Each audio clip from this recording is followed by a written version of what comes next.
Hi Amber, how are you today? Good to see you. Good in you, Dr. Reddy. I bought you your tea just the way you like it. Oh, thank you, ma'am. Okay, so this week you were supposed to attend a couple of AA meetings. Were you able to get that done? Yes, his CJ, my son, he's 18 months old. His Nana and Pop watch him. They said they want to pull out every last hair on their head, but they make it through. And so I was able to go to 2 or 3. Oh, okay, so you made 3 meetings. Yes, wow. ma'am. Okay, well, great. It was interesting. It was interesting. Well, did you happen to learn anything that you thought was helpful to you? Well, I learned that I wasn't the only one with this problem, and I learned that, you know, I don't know how to word it. Let's see.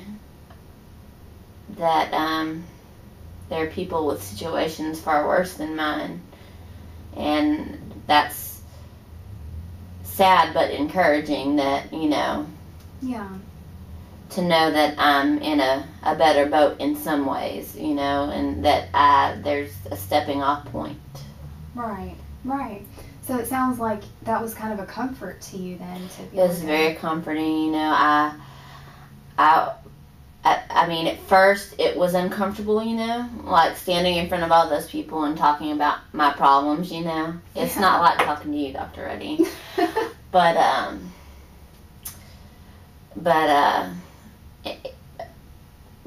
you know, because it was embarrassing to admit that I had a problem. You know, I'm not normally one to talk about my problems with people, and I mean, my husband doesn't even know I have a problem.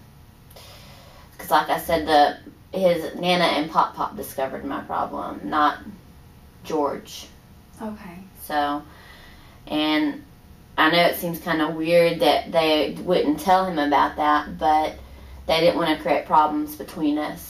And so they watch him while I go to these appointments, and they make it real easy for me to be able to do this. So. Okay, so a little bit of discretion may be helpful to the marriage right now anyway, is that? Yeah. Okay, yeah. Well, if we can just stay on track and get this thing taken care of, I think you'll have a lot less problems as far as drinking and having to worry about that and worrying about the safety of CJ, and I think it will end up being a really good thing, so that's some good encouragement, okay? Yeah. Well, tell me about the first time you had a drink. Now, that was back in high school, right? Well, I was actually about 14 in high school, like a freshman. And, you know, I had one friend, and they liked to drink, and then they would take me to parties. And I took that first sip, and it didn't even taste good. But I don't know. I mean, it slowly got worse. Like, I kept drinking. Like, I would go and I'd have a couple more drinks. And a couple more until I could drink as much as everybody else. I was chug-a-lugging it, you know, and you know, I would make sure my parents didn't see me come in so I could hide the problem back then. And you know, I'd have hangovers the next morning, and to think I didn't even like it at first, you know. That's how it starts sometimes. Yeah. Well, after you and Chris got married, were you still drinking then? I was at first, and then I found out, or then we started trying to get pregnant, you know, with CJ, and I decided that wasn't an option anymore. You know, I had to do the right thing and not hurt my baby. Well, sure. Okay. And so you were able to stop drinking for the time of your pregnancy? Yes, ma'am. So when do you recall that you started back? Well, pretty much a month or so after I had CJ. You know, I did not realize the stress would be so much. Like, I thought I was going to be super mom. And then I figured out I wasn't super mom, you know. Kind of like I said, his grandparents wanted to pull every last hair on their head out. I feel like that daily, you know. And, I mean, he is a good kid, but he's a kid. And, you know what I'm saying? But, you know, all over the place into everything, and he's learned the word no. We all know how that can be. Oh, yeah. Oh, Tough yeah. age. Oh, yeah. Well, you know, so in between him telling me no and him getting into the garbage can, I started going a little crazy. And alcohol almost felt like a necessity. And it started slowly again, you know. When CJ would be on his nap, I, you know, would have a couple of sips, and then I'd have the bottle. You know, the bottles are all hidden. My husband really doesn't know. Like I said, he doesn't know that I have a problem. And my mother discovered it by accident, you know. Okay. Well, let me ask you this. If your husband, Chris, if he ended up having a problem and it was similar to this, would you want to know, or would you be comfortable not knowing? Well, I figured we could party together. I mean... Maybe so, okay. Well, have you considered maybe thinking of some things that help you relax and get comfortable and just kind of enjoy yourself besides alcohol, something healthy? Well, I like hot baths. Hot baths, okay. Mm-hmm. Yeah, those are relaxing. No, they're very relaxing. Pouring the bubbles, yeah. I mean, sometimes it can be hard to get away with CJ, but, you know, I could replace the weed with that I do sometimes, you know. Okay. So that could be a replacement for some of the marijuana, is that what you're saying? Yes. Okay. What about, let's see, is there a replacement, something positive for alcohol? Well, I'm trying to think, when do I drink? Well, it's when I can get a drink in, you know. I mean, ever since I start working too, like when Chris gets home in the evening, like I have one, I used to have one in the morning, one in the afternoon, one in the evening, you know, like a meal almost. Yeah. I'm not proud of that, but it's the truth. And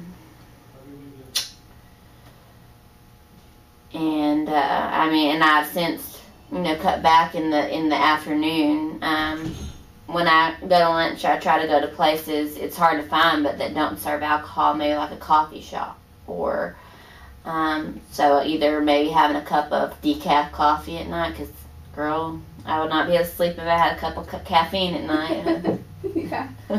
Okay, so correct me if I'm wrong, but I feel like you're saying that sometimes you find yourself trying to find a positive replacement, such as going to a coffee shop, mm-hmm. or going to places that do not sell alcohol.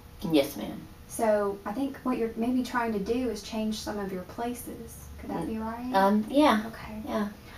So, And I mean, I still, you know, have one in the morning and at night. Like, I kind of have it with my pot, actually, you know, okay. doubly relaxed. Okay. I mean, I'm not proud of that either, but it is what I do. Right. Yeah. Okay. Well, I appreciate your honesty, Amber. I think that's really important that you're being so honest. Thank you. Thank you. Well, there are some dangers involved in mixing marijuana and alcohol. Have you ever noticed that maybe you felt kind of drowsy, or maybe you just felt a little bit sick or tired afterwards? I do notice drowsiness, but it's hard to tell if that's, you know, from the drugs and the drinking or my son tiring me out, you know? Right. Well, let me create a quick scenario for you. Let's say you had a couple of drinks and you smoked a little bit of pot and you got pretty relaxed, and then all of a sudden you realized that you, for example, ran out of baby formula and you needed to go to the store, and Chris was gone. Maybe he had to work late that night. And so you needed to bring CJ with you to the store because you couldn't leave him by himself. Do you see a possibility of you trying to bring him with you in the car after having drank and smoked a little bit of pot? Well, if Chris were asleep, or maybe he was still working. Or still working, yeah, I would. I wouldn't have any other choice. Okay. Do you see how that could be dangerous? Unfortunately, I do. Okay. And I'm not just talking about the dangers of getting a DWI. I mean, you know, also being intoxicated and driving. A lot of times people have accidents. That is true. I wouldn't want that to happen to you, but it could be a possibility. Would you agree with that? I do agree. I do agree. So, I think you realize, the serious need to make some changes. Is that right? Okay. Well, is there anything else you enjoy doing during the day? Well, I like to get my hair and my nails done. I just never can get away from CJ, I mean. But didn't you say your mother was sometimes available to watch him during the day? Yes, ma'am. Okay. Well, maybe you could drop CJ off. And she's kind of like one of them crazy grannies that wants to have him over there all the time. Right. Go figure.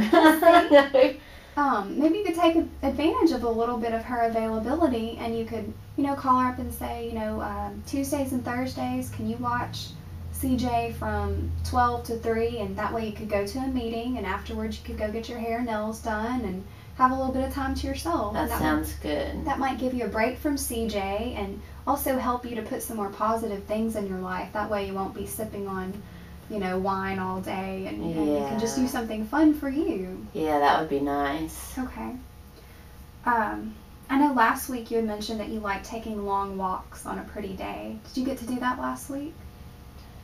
I actually did. Okay. We went to the park and we fed the ducks, and oh, how fun! He looked cat, cat, cat when he sees the ducks coming. Cat, cat, cat, mama, cat, cat. Okay. Well, that sounds like something you might want to try to maybe make a habit of then. If that was fun and that was something you both enjoyed. It always makes me laugh when he makes his duck noises. Well, maybe when he starts getting bored, starts trying to tump over the garbage or get into things in the house, you can say, okay, it's time for a walk. Okay. Well, I wrote down some things today. Take hot baths, take long walks, go to the park, change some of your places as far as, instead of going to bars to get alcohol, go to some coffee shops, attend AA meetings. And I want to add one goal for this week, if that's okay. And tell me if you're comfortable with this, but I would like to suggest that you attend one NA meeting this week. That's Narcotics Anonymous. Well, I'm willing to give anything a shot. I gave alcohol a shot, and I didn't even like the taste of it, so go figure. That's a great point, yeah. Well, the Narcotics Anonymous meetings in Nederland, where you live, are on Boston Avenue. And they're at the same location, but it's one room down. So it's going to be room 102 instead of 101, okay? And they're held at 12 in the afternoon, so I'm writing this down for you, 12 p.m. And then they're also held at 8 p.m., okay? So you could have your choice and go to either. Okay? Awesome, and I can make my way from my part-time job at ABC Realty and be there at 8. So that would be good. That would work out perfectly. And that way Chris would still be watching CJ at that point. Yeah, and he wouldn't have to know. Okay, sounds good. Well, it looks like you're on the right track and you've got some goals down. So I will see you next week at 4:30 again. Yes, ma'am. Thank you. Thank you, Amber.